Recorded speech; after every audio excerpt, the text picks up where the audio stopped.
আসসালামু আলাইকুম প্রিয় এইচএসসি 27 শিক্ষার্থীবৃন্দ, আশা করি তোমরা সবাই ভালো আছো। তুমি কি প্রতিদিন ঘন্টার পর ঘন্টা পড়ার পরেও 2-3 দিন পরে গিয়ে সেই পড়াগুলো সব ভুলে যাচ্ছ? বই খুললে মনে হচ্ছে এই পড়াগুলো নতুন মনে হচ্ছে, বা এমন মনে হচ্ছে এই পড়াগুলো হয়তো আগে পড়েছিলাম কিন্তু এখন কিছুই মনে আসছে না। যদি এমনটা তোমার সাথে হয়ে থাকে তাহলে আজকের ভিডিওটি তোমার জন্য খুবই গুরুত্বপূর্ণ, কারণ আজ আমি এমন কিছু কার্যপদ্ধতি বলবো যেগুলো অনুসরণ করলে শুধু পড়া মনে থাকবে না, পরীক্ষার হলে সহজেই উত্তরও লিখতে পারবে। মাত্র 310 টাকায় যারা এখনো আমাদের এইচএসসি 27 টার্গেটে প্লাস কোর্সে যুক্ত হওনি, খুবই দ্রুত করো, কারণ আমাদের কোর্সে যুক্ত হলেই পেয়ে যাচ্ছ সকল সাবজেক্টের সাজেশন সকল গ্রুপের পিডিএফ আকারে, বিগত বছরগুলোর বোর্ড এমসিকিউ উত্তর সহ পিডিএফ আকারে, প্রত্যেকটা সাবজেক্টের প্রত্যেকটা চ্যাপ্টারের চ্যাপ্টার ওয়াইজ অ্যানালাইসিস করা জ্ঞানমূলক অনুধাবনমূলক প্রশ্ন উত্তরের পিডিএফ, অভিজ্ঞ শিক্ষক দ্বারা তৈরিকৃত আইসিটি সাবজেক্টের দুর্দান্ত সব রেকর্ডেড ক্লাস, গ্রামার অংশে শর্টকাট টেকনিক ও দুর্দান্ত সব রেকর্ডেড ক্লাস, লিখিত অংশে শর্টকাট টেকনিক, পড়াশোনার রুটিন, এ প্লাস গাইডলাইন এবং এইচএসসি 27 পরীক্ষা পর্যন্ত ফুল সাপোর্ট থাকছে আমাদের এই 310 টাকার কোর্সে। আমাদের কোর্সে যুক্ত হতে 310 টাকা কোর্স ফি পাঠিয়ে ভিডিওতে দেওয়া নম্বরে হোয়াটসঅ্যাপে যোগাযোগ করো, সাথে তোমাকে ফেসবুক প্রাইভেট গ্রুপে যুক্ত করে নিব, তখন থেকে শুরু হবে তোমার এ প্লাস প্রস্তুতি। প্রথমে একটি কথা মনে রাখবে,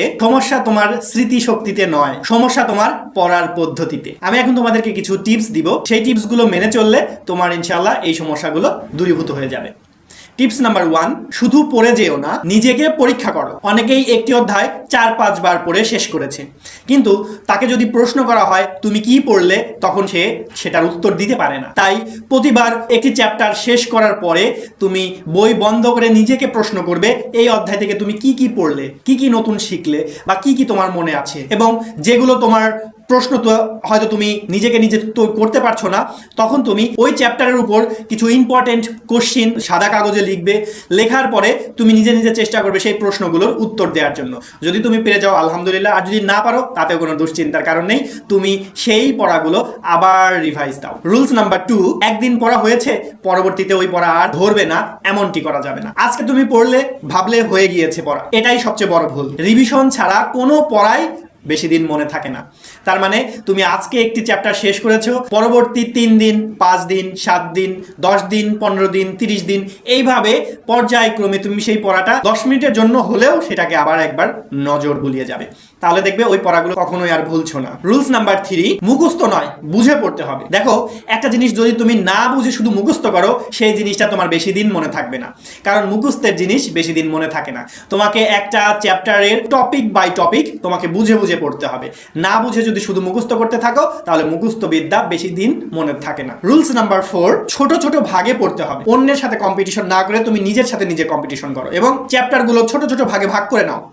ভাগ করে করে তুমি চেষ্টা করবে আজকে সকালে আমি এই ভাগটুকু পড়বো, দুপুরে লাঞ্চের পরে আমি রেস্টের পরে এই চ্যাপ্টারের এই অংশগুলো পড়বো, রাতে গিয়ে আমি এই চ্যাপ্টারের বাকি অংশগুলো পড়বো। এইভাবে তুমি ভাগ ভাগ করে নিয়ে পড়ো। রুলস নাম্বার 5, এটি মোস্ট ইম্পর্টেন্ট একটি রুলস, এটি সব সময় চেষ্টা করবে এটাই ফলো করার জন্য, সেটি হচ্ছে অন্যকে শেখানোর চেষ্টা করবে। দেখো, যখন তুমি একটা টপিক বুঝতে পেরেছো, বোঝার পরে তখন তুমি তোমার কোনো বন্ধুকে ডেকে নিয়ে ওই টপিকটা তাকে বোঝানোর চেষ্টা করলে, তাহলে কি হবে, তুমি তো ওই টপিকটা বুঝতে পেরেছো, তোমার অন্যকে বোঝানোর যে ক্যাপাবিলিটি, এই ক্যাপাবিলিটিটা তোমার গ্রো আপ হবে, এবং লাইফে শাইন করার জন্য মোস্ট ইম্পর্টেন্ট একটি হ্যাবিট।